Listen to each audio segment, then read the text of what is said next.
Norman Finkelstein, a political scientist and author, has argued that the conditions in the Gaza Strip are comparable to those of a concentration camp.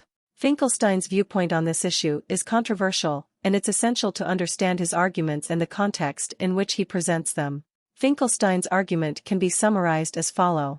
Blockade. Finkelstein highlights the Israeli blockade of Gaza, which has been in place since 2007. He argues that this blockade restricts the movement of people and goods, creating a situation where the population of Gaza is effectively trapped and isolated, akin to the conditions found in a concentration camp. Humanitarian conditions. Finkelstein points to the dire humanitarian conditions in Gaza, including a lack of access to clean water, healthcare, and education, high unemployment rates, and extreme poverty. He argues that these conditions are comparable to the harsh living conditions experienced by those confined in concentration camps during World War II. International law. Finkelstein asserts that Israel's actions in Gaza may violate international humanitarian law, such as the Fourth Geneva Convention, which governs the treatment of civilians in conflict zones. He believes that the Israeli blockade and military operations in Gaza contravene these principles.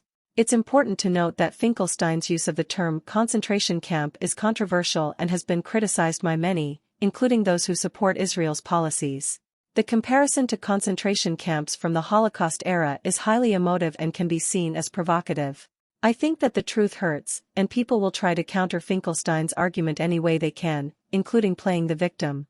The Israeli government and its supporters often argue that their actions in Gaza are in response to security concerns and threats posed by groups like Hamas, and they dispute the characterization of Gaza as a concentration camp.